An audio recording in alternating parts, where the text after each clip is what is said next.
Ladies and gentlemen, dear Chairman, it's my pleasure to be here with you, and the purpose of the talk would be to focus on new application for ultrasound contrast agents in the kidney domain. So basically, I would like to show you that this contrast-enhanced application has become a quite easy application, and that despite the lack of approval, there are European recommendations to use ultrasound contrast agents in our practice, the SONOVIEW, for improving the diagnosis of peripheral vascular disorders and tumor characterization.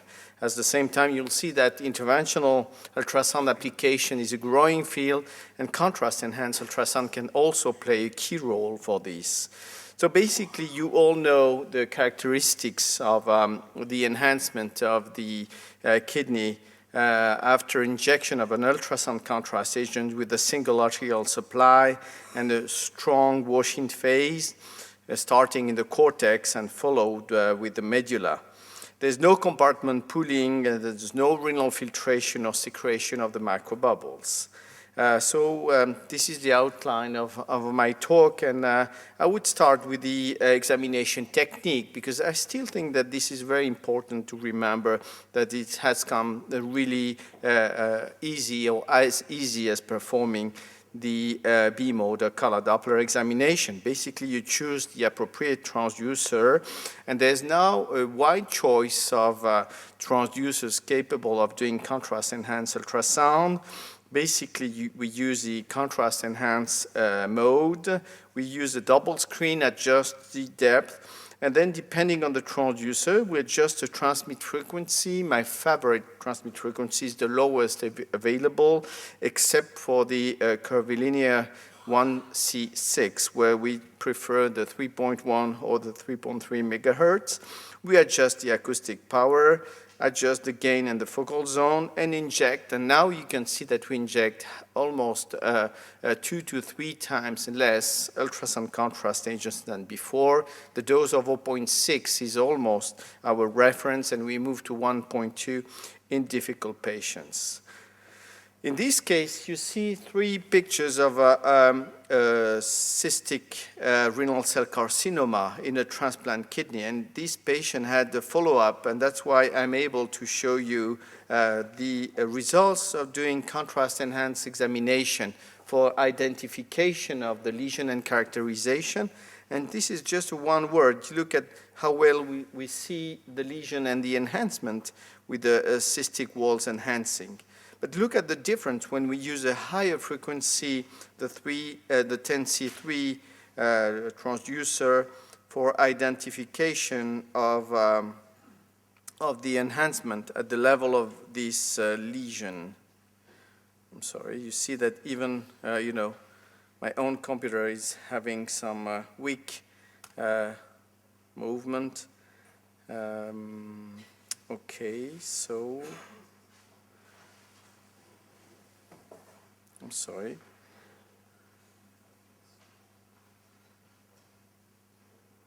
Okay.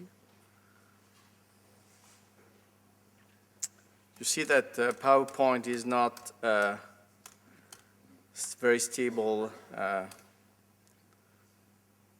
Okay, so you see I didn't change anything and now it works. So this is with the 10C3 transducer, and you see how good is the delineation and the detection of the cystic wall, despite the fact that we have less sensitivity. We use the 1.2 ml dose. And in this case, this is with the linear transducer when we have these just fabulous resolution in terms of contrast and sensitivity. So clearly, these help us for the detection of renal peripheral vascular disorders, such as the renal infarct. And you know that these infarcts are sometimes well seen with color Doppler. In many cases, when they are deep, they're very difficult to assess.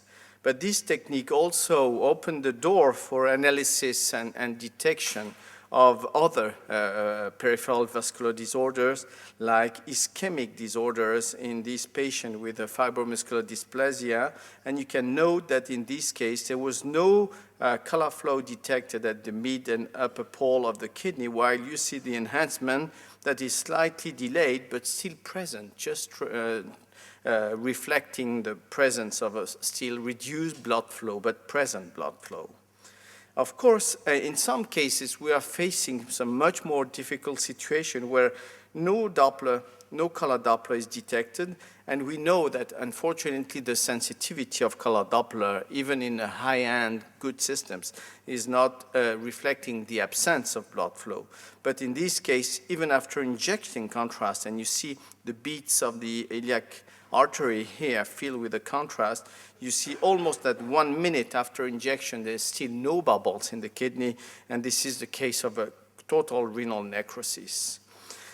But the cortical necrosis has always been a very difficult situation, mainly a patient with acute renal failure and oligonuria, and it is always difficult to differentiate between severe acute tubular necrosis, renal vein thrombosis, and of course cortical necrosis. And at the beginning, these images were not possible. It was not possible to acquire this image quality before the introduction of the recent systems.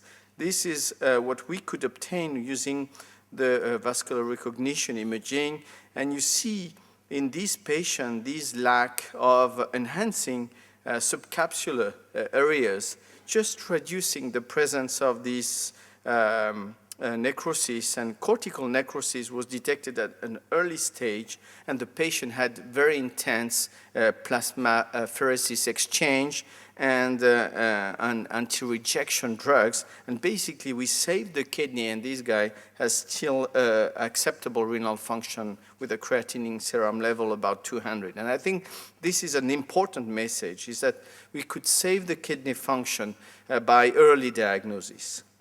Unfortunately, sometimes we are also studying children's or even newborns, and this 5-year-old boy was referred after acute renal failure following diarrhea. And you see that the kidney shape was almost totally normal. There was blood flow in it with a normal resistive index, but look at the injection, and you see that the cortex is totally necrotic. And unfortunately, in a few minutes, we disclosed the bad news to the referring physician, that saying that the kidney was just basically dead, and that the boy was to be sent for dialysis. And you see, doing such a rapid diagnosis in a young boy without having to do a MR with injection and probably some sedation is critical. In an even more difficult situation, this is a 15-day young boy that had a cardiac arrest, and after a difficult and prolonged delivery, and you see that the kidney shape is not totally normal, but you see basically that the perfusion of the kidney is completely altered with the large necrotic areas, and corresponding also to a cortical necrosis. And in this, of course, this is the only diagnostic technique that can provide and help the situation and the management of the patient. In some cases, we got these incredible results where you could see the cortical necrosis combined with medulla necrosis, and you see the MR examination that was done 2 weeks later. And in this situation also, the patient was just referred for a conventional ultrasound, moved to the contrast-enhanced ultrasound room, and basically almost directly from the ultrasound room for plasmapheresis for exchanging the plasma, and very severe active anti-rejection therapy. And again, we could save the kidney function, and he has still almost a 150 micromole serum creatinine level, which is almost normal. In some situation, an easier situation, the patient can be referred for the diagnosis or biopsy of this hypoechoic mass within the kidney. And the Doppler is not bringing any additional information. However, when we injected the contrast, because there was some strange situation here, you could see the filling of the intraparenchymal small aneurysms. And basically, of course, we should not biopsy this patient. The patient was not biopsied and treated medically in case of a Behçet disease. And you see here the follow-up, because obviously there was acute renal failure, and this is the follow-up situation 2 weeks later after treatment, while you see almost all aneurysms are now almost occluded, and some of them are still perfused, but most of them are not anymore. So it's very interesting to be able to provide in precise information about the peripheral disease and also follow-up. We could also diagnose the false aneurysms following biopsy, and this is a very obvious diagnosis. We don't need contrast for this, but obviously after embolization, it's always more comfortable saying that there's no any more perfusion of these aneurysm and that you see the large hematoma sitting in front of the renal transplants. The contrast-enhanced ultrasound can also be used to guide biopsy or drainage, and this is a quite new field in our experience. This is a patient with a large renal mass, and this mass was deeply necrotic, and you could see only a very small area that was perfused. So basically, the needle is inserted using the B mode until the area of the tumor, and then look, we just re-inject, and just move the needle right in front of the perfused area and perform the biopsy, and the result was a necrotic renal cell carcinoma. So it's a very elegant technique when you want to target one specific area after using contrast-enhanced ultrasound guidance.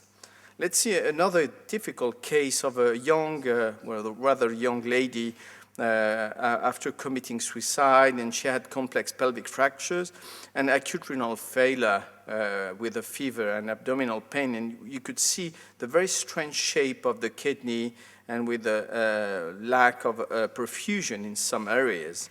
Despite the fact of the presence of the acute renal failure, she received a small dose of iodinated contrast, and basically we diagnosed the presence of a complex acute pyelonephritis with abscesses.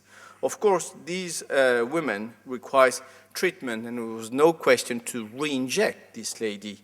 So we performed the contrast-enhanced examination, and we confirmed the diagnosis of acute pyelonephritis with multiple abscesses. But what we did is we guided the procedure right inside the main pouches, where we could put a needle and drain the abscess and see exactly what we were doing without the inconvenience of radiation and a required need of iodinated contrast media injection in this patient. So clearly, there's some potential for improving the patient management using contrast-enhanced ultrasound in the case of interventional radiology. Moving to renal masses, we know that the picture is strongly different in between the liver and the kidney, and we call indeterminate renal masses the lesions that are not characterized as cystic or solid, or cannot be diagnosed as malignant or benign. After conventional ultrasound, mainly we have microcysts, and we know that after contrast-enhanced ultrasound, they do not enhance, and they're better delineated. But we must be careful because some blooming could maybe mimic some enhancement at the level of the lesion. But the most often situation that is now our case is the examination performed after a CT of MRI when the renal mass was not characterized by both of these techniques, or sometimes one of these techniques, because of equivocal enhancement, and this is contrast enhancement between +10 and +20, or indeterminate attenuation values where the pre-contrast Hounsfield unit is in between 20 and 50. Also, contrast-enhanced ultrasound is improving the characterization of the cystic renal masses, Bosniak 2F and 3, and some solid tumor without intratumoral fat. First of all, I would like to show you this case because it was a striking situation when this lady was follow-up for an atypical cyst at the epipole of her kidney. And there was not a renal transplant. There was in a 56-year-old lady. And you see that there was a strange colored Doppler signals right here. But you see almost nothing abnormal except that this lesion was not completely anechoic. So maybe a hemorrhagic cyst. But you see, obviously, that after injecting the contrast, this was clearly not a cyst, but a solid enhancing hypervascular lesion corresponding to a renal cell carcinoma. And the appearance of the hypoechoic appearance of the lesion was attributed to the oedematous lesion itself. For the characterization of lesion in between benign and malignant, unfortunately, we have little hope for the use of contrast-enhanced ultrasound. And you see in this situation renal cell carcinoma and an angiomyolipoma exactly at the same level on the kidney. You see that both of them are enhancing with a very similar pattern. So little hope for the differential diagnosis. But clearly, there's a major improvement in the characterization of complex cystic masses, like on this one where there's almost no enhancing, maybe some foci here, and we inject contrast. You see, first of all, that this is not a completely cystic masses at baseline ultrasound, and with contrast, you see that all of these walls are strongly enhancing. They're not homogeneous, they're quite big, and this is a cystic renal cell carcinoma. So when we find thin vascularity in the septa or in the walls, we just recommend follow-up, and we classify these lesions Bosniak 2F. But when we have mural nodules or solid enhancing components in these cystic lesions, we refer this patient to surgery and we classify them as 3F or 4. Let's see a case of a patient with a chronic renal failure and a large lesion that was almost no enhancing at MRI. And you see that obviously I didn't pick the arterial phase of the MR study, but the the corticomedullary phase. You see the difference in terms of detection of vascularity in the walls, and this was a typical cystic nephroma. At the same time, we had this dentist follow up with this small lesion, and he was really anxious. He got first a CT examination that confirmed the presence of a probably hemorrhagic cyst, and he was in the 50s at the moment of the examination. Because he was really anxious, he got an MR examination that showed that there was nothing special, maybe just a hemorrhagic cyst. But the ultrasound examination was clearly not in favor of a hemorrhagic cyst. As you could see here, the upper pole of the cystic area, a small enhancing nodule. And based only on this feature, he underwent a partial tumorectomy, and the tumorectomy revealed a hemorrhagic renal cell carcinoma of 8 millimeter, just to show you what is the impact in the real practice. Another case of a lady coming for characterization of a liver mass, typical of FNH. And I was obviously scanning, and I saw that large cyst, considered to be totally normal. However, look here, you saw one of the enhancing mural nodule, and here another one. And clearly, I was not expecting this, so I had to scan again at the end of the washout phase to see if these were basically enhancing lesions or not. And you see that at the end, they were not colorized, so they were and truly enhancing nodules. I went back to the CT examination. I could find the FNH, but none of these enhancing lesions. And she underwent surgery that confirmed the presence of a cystic renal cell carcinoma. So clearly, we have a major impact in the management of these patients. We also perform a lot of ablation for renal tumors, and we now with more than 500 procedures, and we use commonly CEUS for detection of the residual tumor here, or even in the case where MRI was just normal, look here, there is some persisting enhancement at the edge of the lesion that confirmed the presence of a tumor. And we think that this is just a fabulous tool. Another example, the early after ablation, there's absolutely nothing abnormal and was not considered to be abnormal at 2 months. But look here, we see very, very well the presence of this small enhancing nodule that's bumping into the ablated area. So really, there's a major impact for ablation and follow-up of this patient. I don't want to spend too much time for fusion, and in conclusion, I would say that CEUS with the advanced technique is making a big impact in patient management and improving that management for peripheral vascular disorders, improving the needle of biopsy placement in the selected cases. Of course, these are difficult cases for characterization of indeterminate masses and assessment of RF ablation and efficacy. And this is with a good safety profile and no renal toxicity. Of course, it has a cost and requires training. And again, just look at this. So what's happening in this kidney? Normally, you would say, oh, this is a hypoechoic upper lesion that is very much typical for infarction. Maybe we should organize an MR examination or maybe some biopsy. And let's look at the contrast-enhanced examination. Totally normal.